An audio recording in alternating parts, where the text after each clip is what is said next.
Hello, everyone. We're going to give people another minute to get signed in, then we'll get started.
All right, I think we can get started. So again, welcome everyone to the ransomware campaign webinar.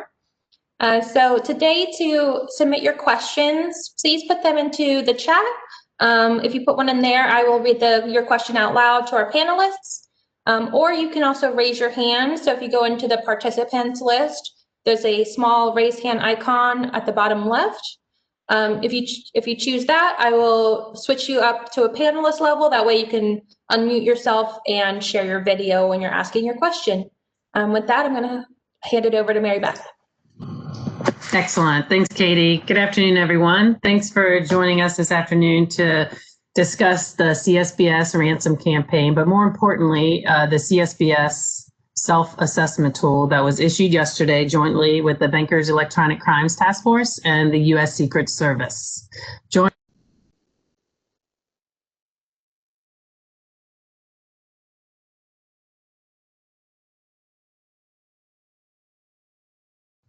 Katie, I can't get the slides to change. Sorry. Am I doing something wrong? I can't hear you. Sorry about that. If you hover over, let's see. Yeah, if you hover, see there's a little arrow button at the very bottom left. There's a little, there you go. Sorry. Thanks, everyone. Thanks, everyone, for bearing with me. So joining me today are Philip Hinkle and Holly Chase. Philip Hinkle is the IT manager with the Texas Department of Banking, and Holly Chase is the director of cybersecurity, IT, and fintech with the Massachusetts Division of Banks. Thank you, Holly and Philip, both for joining us today. The goal of today is really just to talk you through the ransomware self-assessment tool, but we wanted to start with just a sense of the uptick in ransomware activity to give you a feel for why the IT advisory team felt a self-assessment tool would be valuable to the institution, just because of the number of incidents that are underway. Every day you turn on the news, you hear of a different ransomware event, whether it's hitting a city, a school system, an institution, a service provider, et cetera. So we do want to spend some time just kind of laying out the lay of the land and giving you a sense on the increased activity that is occurring. We'll spend a little bit of time talking about the cybersecurity ransomware playbook. CSBS issued this ransomware playbook back in May to the departments, and this was a tool just for the departments to use, and we'll talk about that a little bit. And then the goal is Philip and Holly are going to jump right into the ransomware self-assessment tool and go question by question so that you as examiners are comfortable if your institutions talk with you about the self-assessment.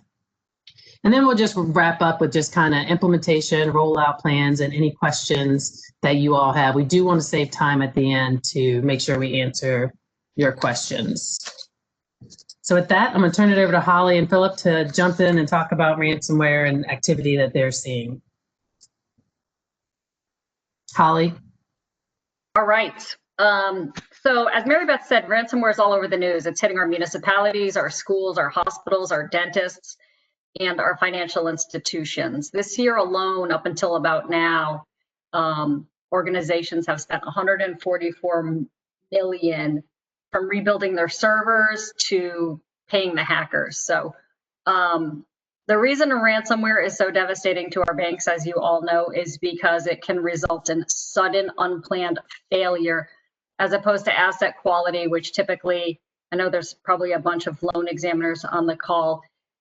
So with asset quality issues, we see it deteriorate slowly over time before your capital is really impacted. But with ransomware, you know, for some reason, it always wants to hit on a Friday of a long weekend, which makes it very difficult to manage. So the next slide shows kind of some of the larger attacks. If you want to flip ahead to the next slide, please. I'll talk about a couple of them. I'll talk about Travelex.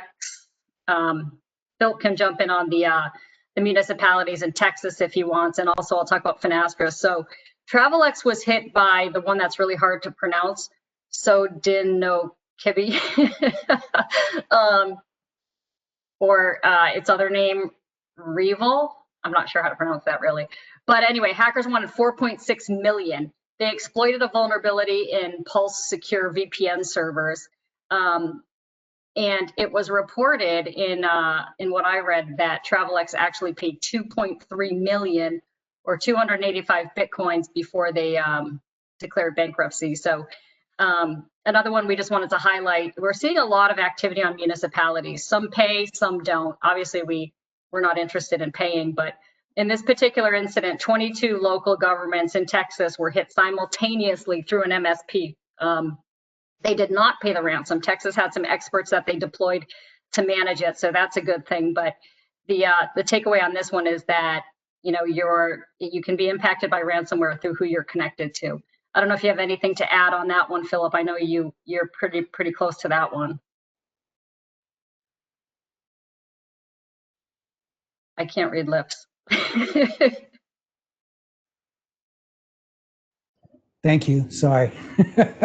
No, not a lot to add. Just the overall point is that attackers have figured out, hey, I can attack one company, then another company, or I can attack a managed service provider and hit dozens of companies at the same time. This has even been done.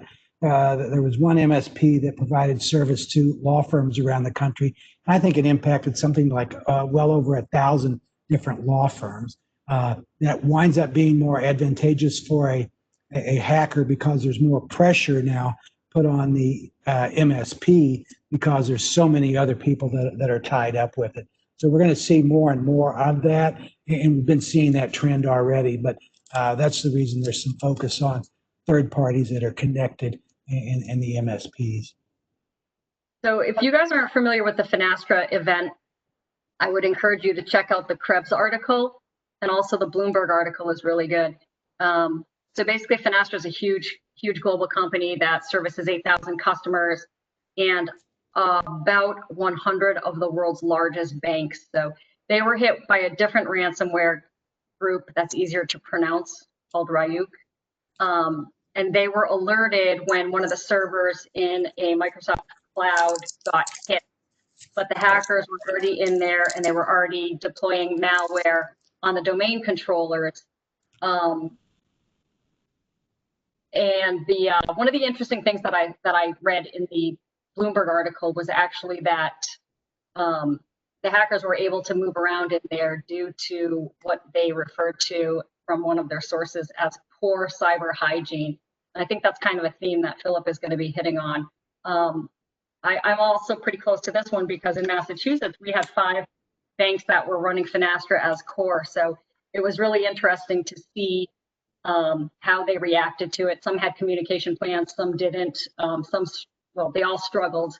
But based on what we've seen from other devastating storms and things like that, the banks do okay for a few days running offline, but they don't do very well for more than 4 or 5 days. And this one was pushing it right up to about 5 days. So basically the bottom line here is the last thing we want is for one of our community banks to fail, because we don't want that perception that we have a unstable financial sector. Yeah, Holly, I would just add to the Finastra event. It was unique in itself, and that the timing of it was challenging because of COVID.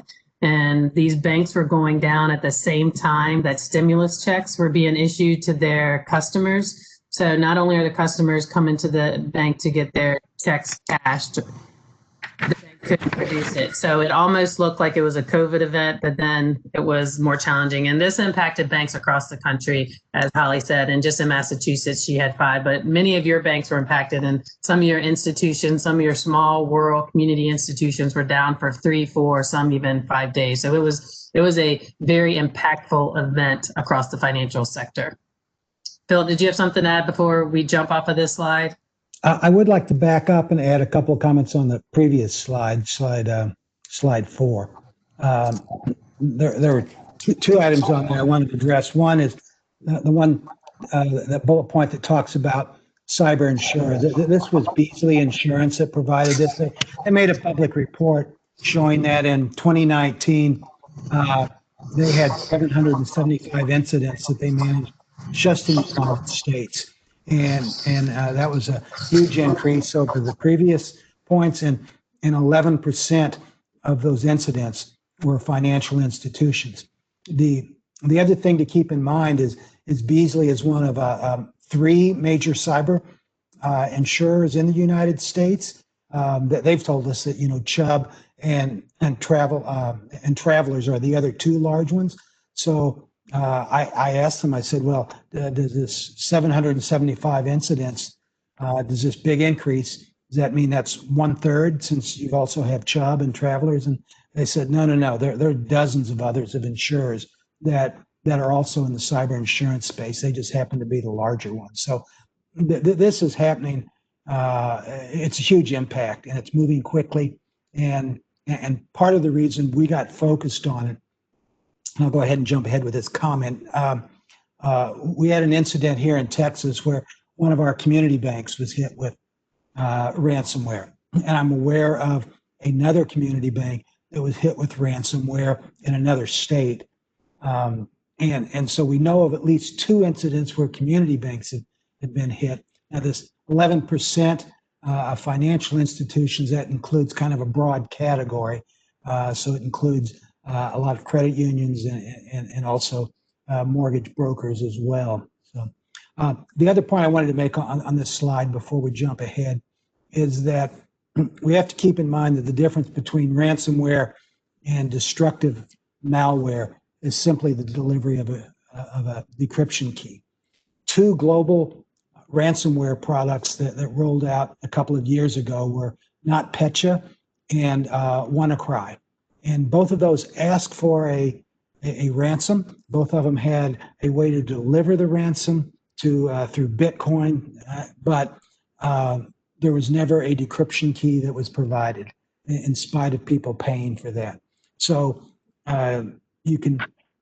we have to remind our bankers that might say, well, I have insurance, it'll pay the ransom. Well, that doesn't mean you're going to get your stuff back. Just because you pay for it doesn't mean you have an honorable thief. So we have to guard against this happening at all. Additionally, if we were dealing with a nation state, for example, let's say, for example, maybe a North Korea or Iran, that their focus is destruction of our banking system or to badly cripple it, that they would hit dozens, if not hundreds of banks simultaneously and never provide a decryption key. So therefore, we've got to remind our bankers of that you have to prevent this from occurring. It's not just a matter of paying the fee. So with that, Mary Beth, we can jump ahead to I think it's ransomware playbook was the next slide. Excellent. Thanks, Philip. So as the first step, I guess, of the campaign in 2020, earlier this year, it was May 15th, CSBS, through the IT advisory team, issued what we call the ransomware playbook. And this was a tool for your department. It was an internal tool for you and others within your department to use. And this is really when someone in the department gets that call from one of your institutions saying, we've been hit by ransomware. This is your playbook. This is your space to capture the data, to assess the situation. And depending on when and what part of the incident the institution reaches out to your department, you're not going to be able to capture everything in one sitting. Clearly, you want the bank to focus on the incident, while you obviously do need to collect some information. But this on the screen is just a piece of the document. It's a 2-pager, and it just has the information and the questions that you would want to ask the institution so that you can document, so that senior staff within your department can really do an assessment of the incident with the institution. And it is likely to be several conversations. Again, you want the institution to focus on the incident and taking care of the event, and they recognize they need to report to the regulator. So again, it's a playbook so that the department can have it on hand, ready to open up when you do get that call that hopefully you might get, right? But you will get it, and it's just an opportunity and a document for your department to use internally. And then another piece of the campaign was done actually back in 2017. And Holly, I think you're going to talk about the best practices document, or Philip? I think I was. So in 2017, the Bankers Electronic Crimes Task Force, which had met over at the Secret Service office in Dallas, came up with 4 cyber threats that they considered the worst, the ones with the greatest potential for damaging community banks. And one of those 4 was ransomware. So in 2017, they rolled out best practices on how to mitigate the risks of ransomware. But since that time, ransomware has changed. At that time, a lot of the focus was more on home users and individual computers. Ransoms were $400, $500, not literally in millions of dollars. So it's changed remarkably since that time. But this was the foundation for the current ransomware self-assessment tool. We went back to this, and Massachusetts basically took this document and converted it to a questionnaire format. And that's one of the big differences between the ransomware self-assessment tool and all other guidances, and even these best practices that are talked about for how an institution should prepare for ransom or any other cyber event. And for those of you that don't know, the Bankers Electronic Crimes Task Force is composed of, I think it's a dozen or more banks from across the United States, literally from West Coast to East Coast. Your banking commissioners identified a banker within your state that was particularly cyber savvy and asked them to participate. So they were the ones that came to Dallas to the Secret Service office and put their collective minds together on what do we need to address. And so this is not something that's just regulatory focused. It's a collaboration. It's a public-private partnership. How do we address this threat to the industry? As Holly said earlier, one of our goals as regulators is to maintain stability in the financial system and to prevent failures. So that was this has gotten so big. Cyber threats have gotten so big. Ransomware in particular has gotten so complicated. Nobody can do it on their own. So we have to collaboratively do that. That's where these best practices in the self-assessment tool are an excellent example of people coming together and sharing their thoughts and wisdom and putting out something that everybody can use. So anyway, that's all for that slide, Mary Beth. Thank you. Okay, I'll go through this one quickly because we got to get to the questionnaire. But thanks to Commissioner Cooper, CSBS, and the task force, the ransomware self-assessment tool was issued to commissioners yesterday. We can talk about implementation ideas if you want to later, but let me just move on and get right to the goal. The goal of the ransomware self-assessment tool is really to drive action. We didn't want this to be another nice, interesting, long document that sits on a shelf. We want bankers to use it to identify gaps in their controls and to address the gaps. So it's action oriented, and Philip on the next slide is going to kind of buzz through the RSAT and maybe highlight some of those controls. Maybe I'll go ahead and mention here, Holly, that the implementation within your agency could be different from others. They were given, the commissioners were given a number of options. Some of your states will simply mail it to your bankers, and that's great. Then they can use it. And others, you're going to be more actively involved with that. And those of you that might get questions from, even if you just mail it out, you still might get questions where someone's saying, what is this? What am I supposed to do with it? As Holly mentioned, this wasn't meant to be something that's just put on a shelf. And that happens too often with guidance documents that come out. They're what I refer to as multi-page mind-numbing narratives. They'll be single-spaced, 5 pages long, and when you're talking about even security professionals that deal with this routinely, they're going to pick one up and they're going to go, another ransomware document. What's different on this one? And they don't know what it is, so they're going to jump ahead and discard it and not look for anything unique that's within there. In this one, I think, Mary Beth, this is the cover page of the RSAT, as we call it. If you'll scroll down to the bottom of page 2 where the preparer information is, you'll see there's a box asking the date reviewed by board. The task force of bankers didn't want to push this hard, but they felt by requiring, or at least having a blank spot for this, it will move CEOs to look at the document and actually use it. They're going to have to walk through it. Again, it's not something for them to read. It's a questionnaire that they check boxes on, so they're more likely to engage. And by having a date reviewed by board, they're going to feel compelled to tell their board, and that means they've got to understand it themselves as well. So that was the reason that was added. Let's go to the next page, Mary Beth, and look at question number 1. This is something that has been talked about for years, and this is a subtle movement toward trying to encourage the industry to use the Center for Internet Security's critical security controls. These used to be known as the SANS Top 20. For that, they were known as the MITRE's Top 20. So many of you are familiar with this, particularly if you're in the IT area. Last August 2019, the FFIEC issued a press release that specified it was one of 4 frameworks that were acceptable to use, but none of them are mandated. And this does not mandate it here either. It does push the industry a little bit more toward using it. And the reason is, as it mentions in the question, saying, have you implemented a comprehensive set of controls designed to mitigate cyber attacks?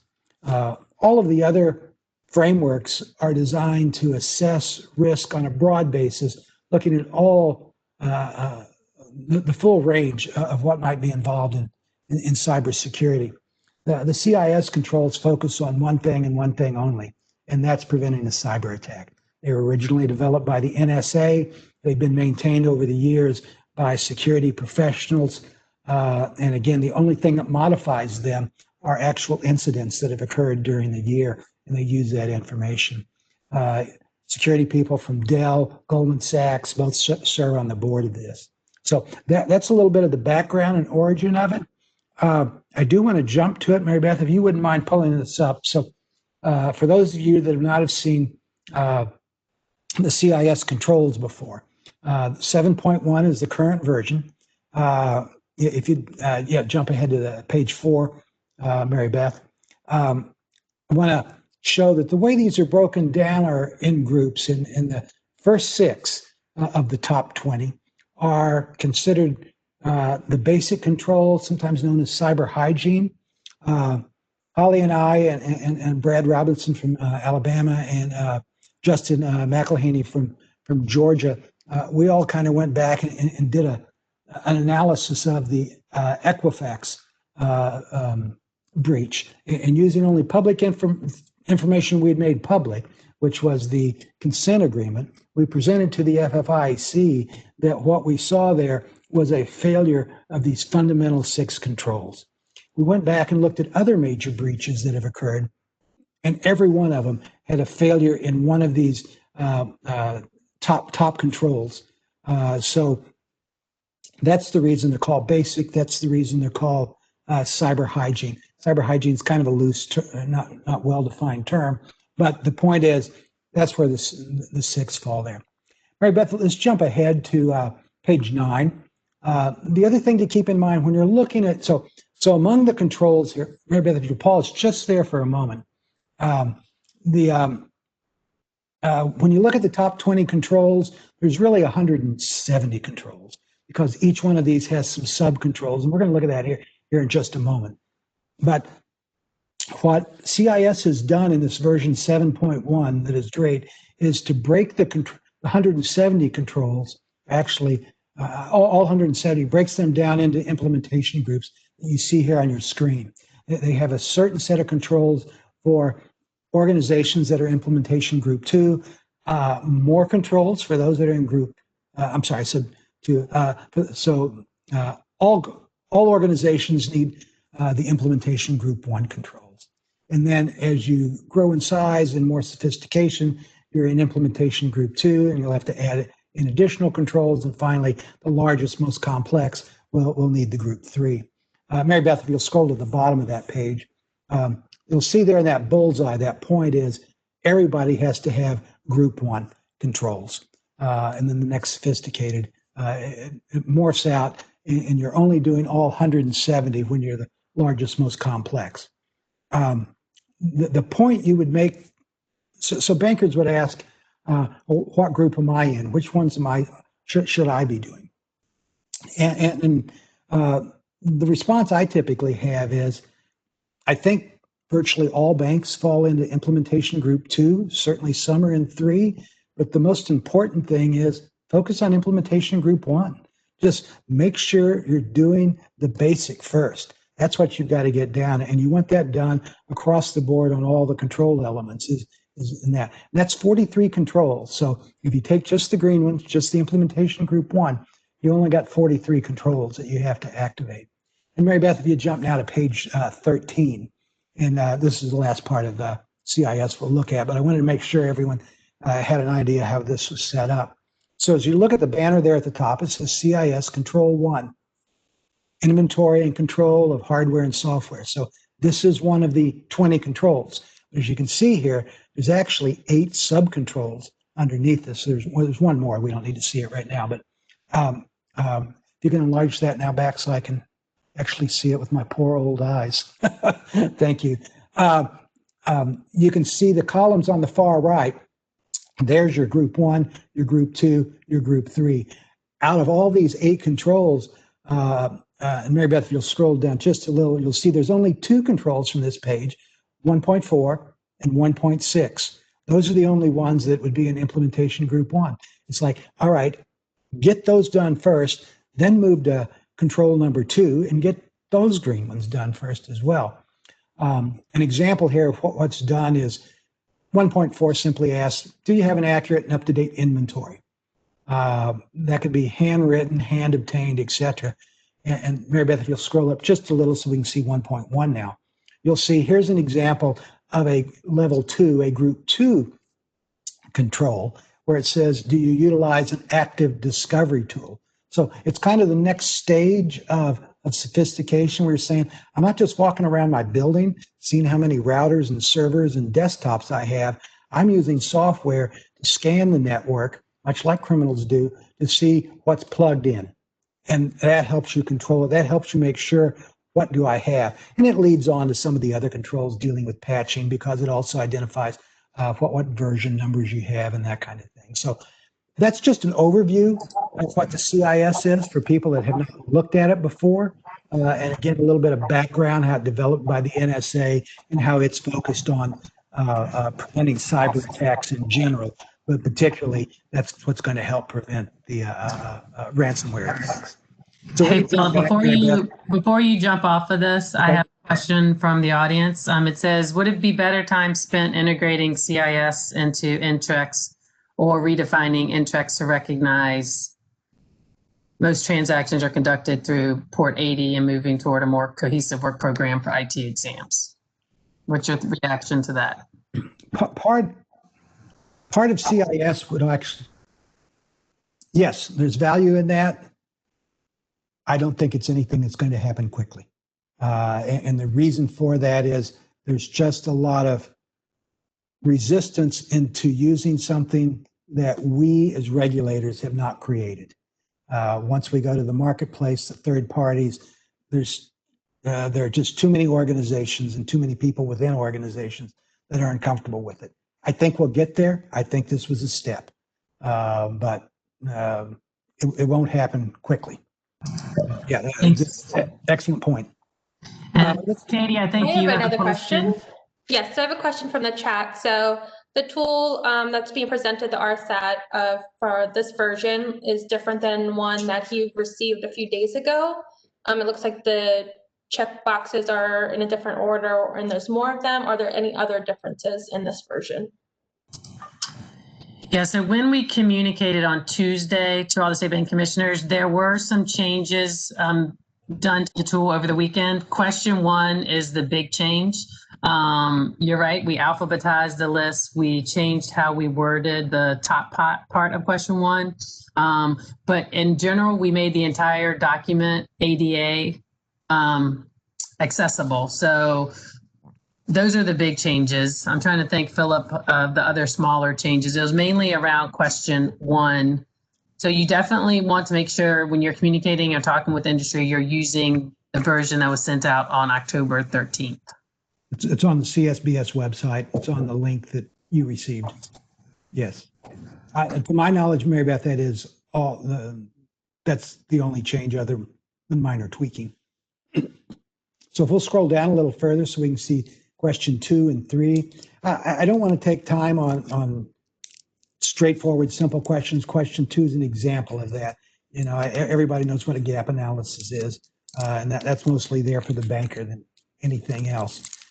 Question number 3 comes back to a little bit about what we were saying earlier regarding insurance companies. You're asking for the firm here, one, to see if they have one. This is for those states that are actually going to be engaged in something on this. Beasley is the insurance company that is the only one that I'm aware of that actually takes over and manages an incident for you. You pick up the phone, you say, I've been hit. They take over at that point, which is great for a lot of smaller community banks. Some of the insurers only provide a list of recommended or suggested or possible, I don't know the exact language the policies use, but a list of vendors, which might be someone that'll handle the incident response, somebody that'll do the forensic, somebody that'll do the legal analysis, someone that will do the negotiation with the criminals, someone that will manage the Bitcoin if there's a decision to make a payment on that. So when it comes down to insurance, that's part of what we're asking for here. That's something you should be aware of as examiners that might be discussing this with the banker, is there's different levels of service from different insurers. And again, there's dozens and dozens of insurers on this. So Mary Beth, let's jump to the next question then.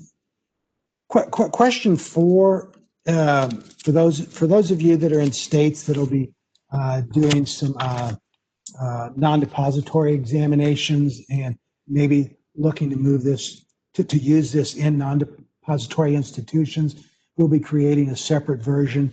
Mostly what we'll be changing is question 4, question 9 in the appendix. And I'll talk about those. They're all kind of related. Question 4 is the first step for an institution to ask itself, what do I need to protect? What could be encrypted that would cripple me? Or it could result in just a complete loss of my operations, and that's what this is about. It's like, what data is important to you, and where is it? Because if you don't know those two things, you haven't done the beginning. So that's what this is, and that's the reason there's a lot of area for other. A number of the bankers, pointed out these different things. They said, if I lose all of my investments, by stocks and bonds, and those are handled by somebody else, I'm going to be, hurting with that kind of thing. So, and most often those are outsourced, but that varies from institution to institution. This is an exercise for the institutions to go through and identify that stuff. Let's go on down to question number 5, Mary Beth. This is an important point we talked about a little bit earlier on the slide of where we're talking about third parties that are connecting. There's clearly a growth in this movement, and managed service providers have clearly become a target. And I used the term MSP earlier. For those of you that don't work in the field, managed service provider is an organization that specializes in managing the computer network for an organization. Typically, they specialize in different industries, and normally they only focus on maybe 2 industries. So whomever you see providing service to a community bank, you're probably going to run into them someplace else also doing that. But there are others. The core service provider may have continuous or intermittent access. And the purpose of this question is to kind of get that discussion going. Mary Beth, you can scroll down just a little bit more. So the first block here asks, why, what are they doing when they get in, and how do they get in? And then the next box here is asking, do they have controls in place to mitigate the threat actor themselves from moving over? Because a lot of times that's what they do, is they use that as a method to move. But there have been cases where the ransomware itself has been transferred across the network as well. So the last checkbox there about independent audits, there are actually MSPs that do a very good job of getting third-party audits about their controls. So they may or may not have that. Keep in mind, this is not a mandatory document. This is something, it's a self-assessment tool, and even in those states that are, asking their banks to fill it out, there's not necessarily a right or wrong answer here. You can answer no to something and still have a good protection. You just need to kind of explain it. But anyway, 6 is self-explanatory. Yeah, let's jump on to number 7, Mary Beth. Yeah, 7's pretty self-explanatory. Number 8, again, we're just asking here about training. Does it cover these basic things? Let's go ahead and jump to number 9. Number 9 is the guts of this, I would say. Of all the things that a bank, now let me restate it this way. A bank can fail in all aspects of implementing controls against ransomware and still survive if they have good backups. And what we saw in the case of the bank in Texas that got hit with ransomware, their backups were also encrypted. So that became a problem. So one of the things that we can do as examiners, even when we're doing routine examinations and when we're not focused on ransomware, we should focus on that backup process. And I mean focus. I mean, put our examiner hat in and dig and focus on, is this truly a secure copy that can't be altered? And that's what these questions A through F basically ask. I'll kind of walk through some of those. The first one's a very broad question that really kind of gets addressed with these others, and that is there something that's going to prevent that backup from being affected by ransomware? And usually, I'll jump on down here to see if it's here. Question E kind of says, is at least one copy of your backup offline, also known as air-gapped or immutable?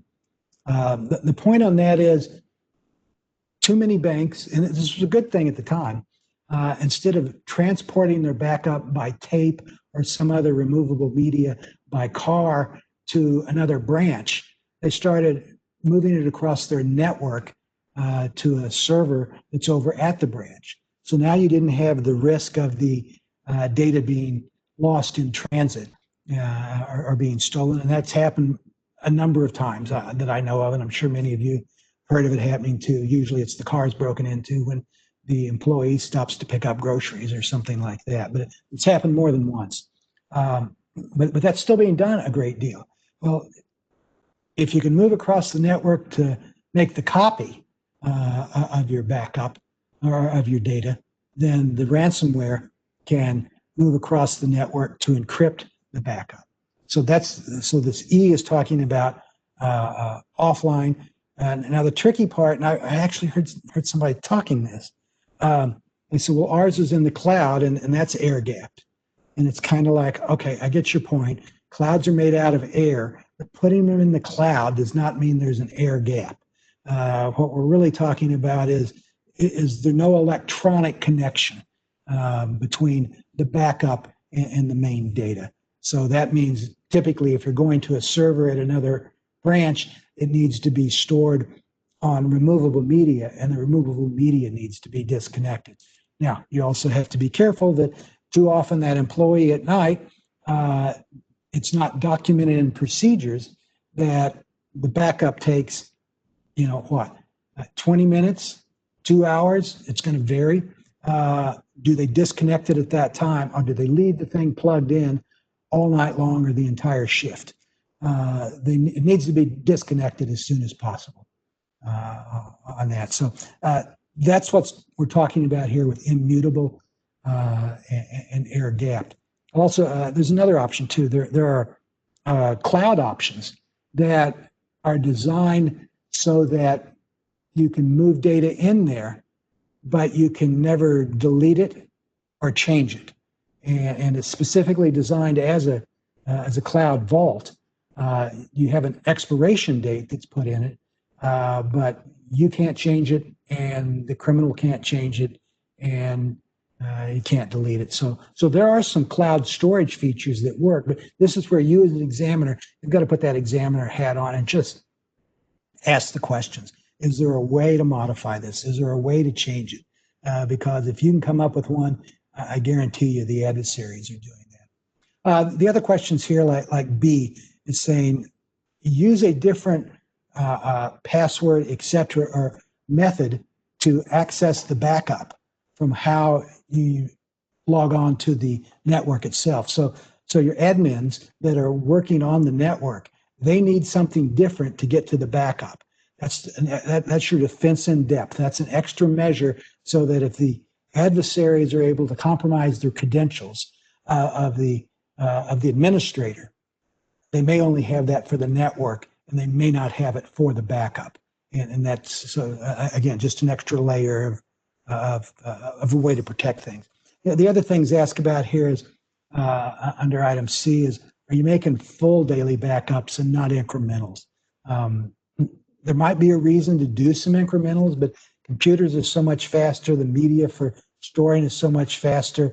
For certain data, they probably need to focus on just full backups and not incrementals where they only back up the new changes that have occurred. Question D. Really quickly, yes. I have a question from the attendees. So what Sure. is credential gapped backup? I don't remember saying that phrase, but credentials are, most commonly, it's the username and password. It's the features that are used for logging into the system. There are multiple ways to do that. We're going to talk about that a little bit more in question number 10. But so we're talking about using different username and password for logging into the network than you use for logging in to open and access the backup itself. So that would be, I don't, maybe watch Katie and see if that answers the question or not. There on question D, the other thing we're looking at is two different backups on, ideally you want different copies that are stored on different types of media and stored separately. Again, this is the defense in depth concept. While they might be able to get in and get to one, you don't want them to be able to get to the second one. So anything you can do to throw some roadblocks up there are great. So that's what question D is asking about. And then F was the final one here, was a little bit more, what I want to call it, controversial. The way that came up was, a lot of times what we look at is do you have at least an annual test? And what was pointed out is annual is really too long to be testing backups. Those probably need to be tested weekly to see if you got a good solid backup. Some places said it ought to be tested daily. So it kind of depends on your organization and what they want to do. So again, number 9 here is one of our bigger ones. We're going to jump jump over to number 10, spend a little bit of time on it as well. 10 is a list of controls that the group thought was important. Remote desktop protocol, that is the protocol that's used by your own IT staff when they want to remotely log into your computer and fix it for you. Every computer has it, everybody uses it. This is just a control saying, all right, figure out a way to minimize the, don't leave that up and open all the time. Use VPNs for it. Maybe whitelist that the only people that are going to be able to use RDP are going to be your own tech staff. A big change here is this next piece, though, and that's the multi-factor authentication, also called MFA. There is no guidance from the federal agencies that mandates the use of MFA, but I would say of all the things in here, I would push this. I would push it for at least the bottom item there, for at least administrative access. So the employees that are able to run executable files, they should be using multi-factor authentication. While there's no single control that universally prevents ransomware, it is clearly identified as one that is a huge impediment.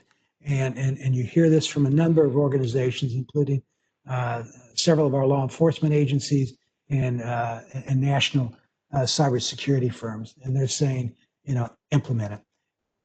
There are easy ways to implement it. There's complicated ways to implement it. They're inexpensive, they're expensive. It runs the full range that is there. But that's a focus here, is encourage your institutions to at least get it in place for administrative access. The other point they pointed out was any usage of cloud email services, which such as Microsoft 365, or really any access to any cloud-based service. And I didn't realize a lot of HR platforms are cloud-based that a lot of organizations use, which has a lot of very sensitive data in it as well. But the point on this is, if it's in the cloud, it's outside of the bank's firewall, and therefore it becomes more important to be able to minimize that being compromised, therefore use the multi-factor authentication. And then another point that's listed there, the next to last in this list of MFA controls, is use an app that generates a code as opposed to one that pushes or sends an MS text message code to you. I think we've all had the text message codes pushed to us, and part of the reason for that, it's much more secure. Again, there's different levels of implementing this, so organizations can do whatever their appetite feels is appropriate. What I would be pushing is use something. At a minimum, use the text message codes that are going to for administrative access. That's at least gets you started and much more secure. Let me see. I think the rest of this is somewhat self-explanatory for many. I do want to touch on one here that Larry Filer, one of our IT specialists, brought to my attention.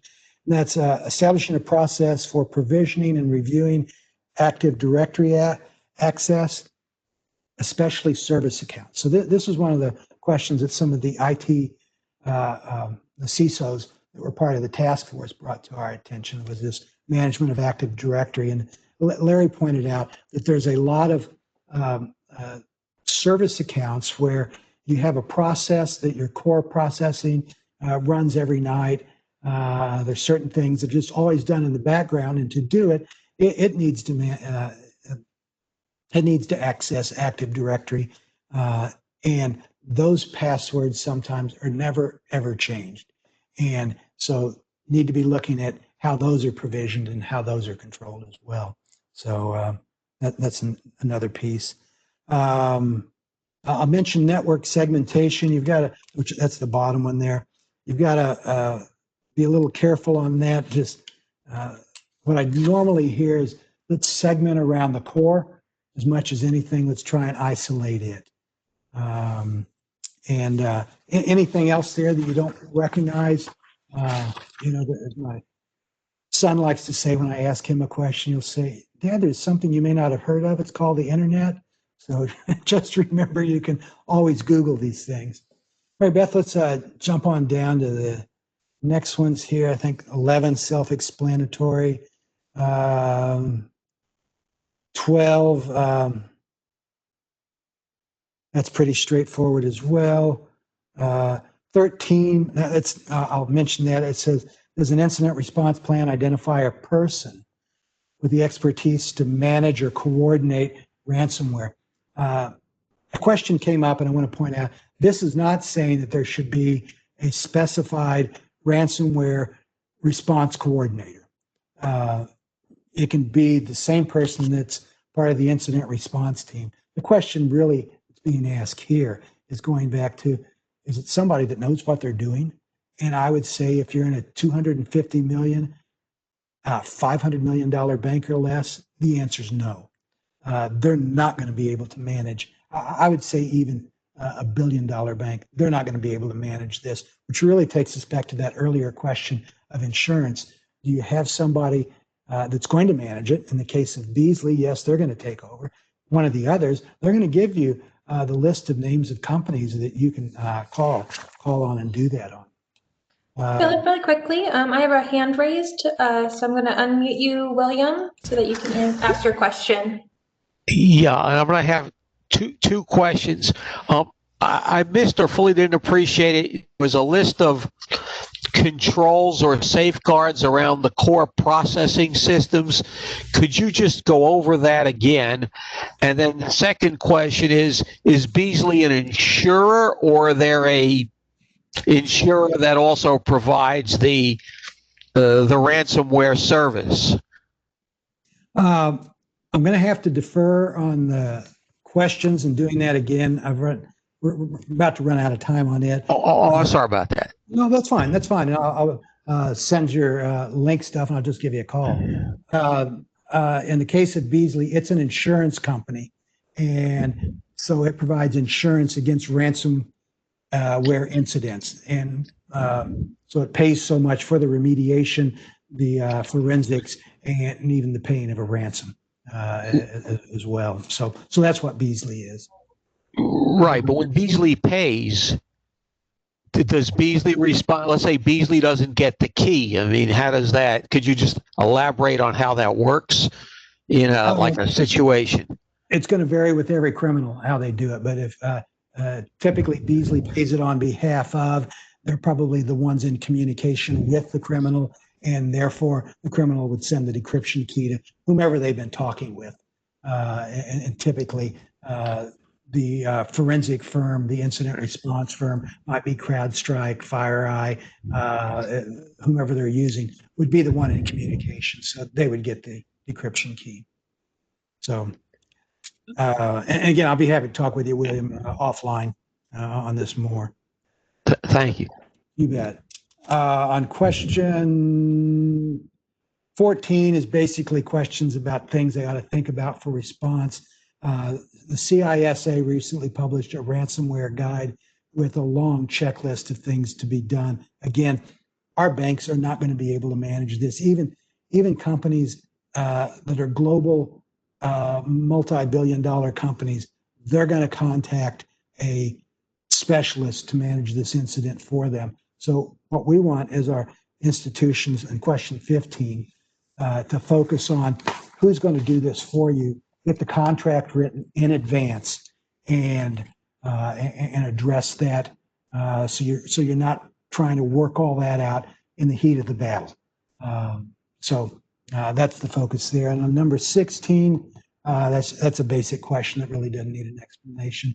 I'll mention appendix. Appendix is really nothing more than question number 9 repeated, but the 3 columns are: put in any of the databases that you pick in one of those columns and answer the same questions here that were answered in on question number 9.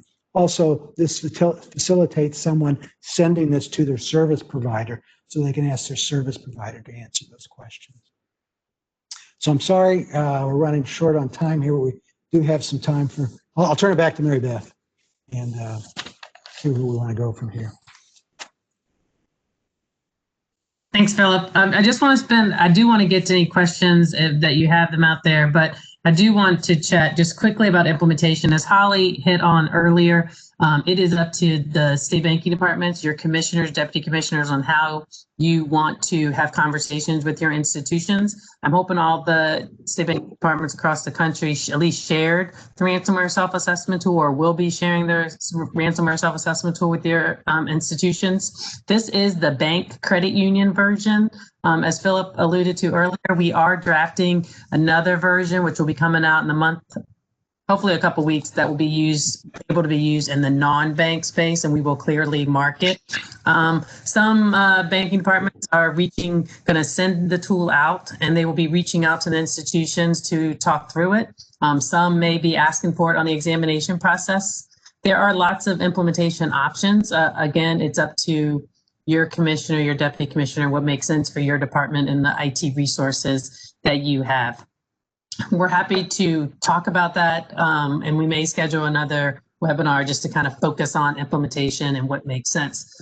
I got a question that came through just kind of asking about what are the plans to centralize or aggregate the RSAT response data across the states, across the country, because this data would be helpful. This data would be very helpful.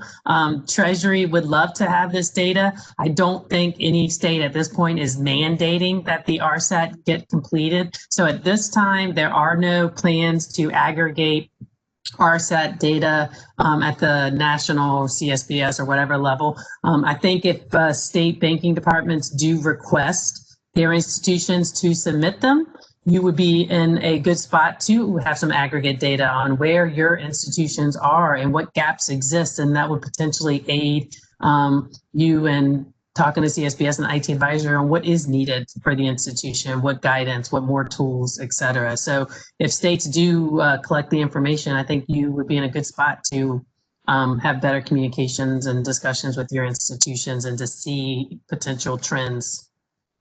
Mary Beth, Any other questions? Mary Beth, in 15 seconds, I want to mention for those of you that do implement or do something with this, one brief version is to focus on two questions, and that is the backup secure? Because again, that's the golden thing to get. And then the other question would be, are they implementing multi-factor authentication at some level? So in my judgment, those are the two highest priorities out of here for a bank.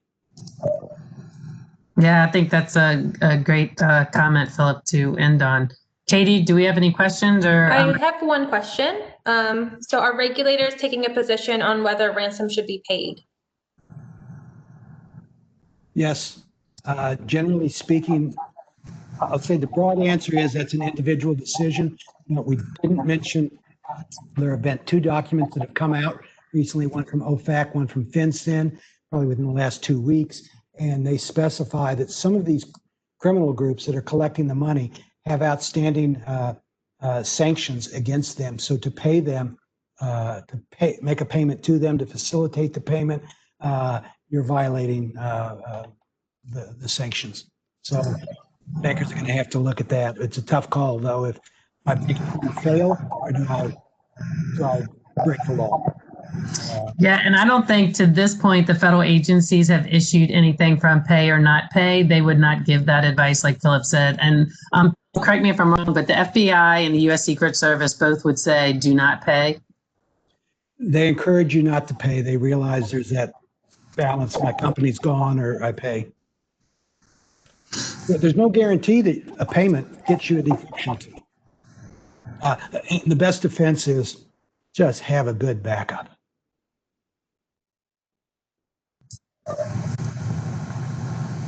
Excellent. Well, that's the presentation for today. It is being recorded. We'll make this available for the state bank departments and state examiners not able to participate.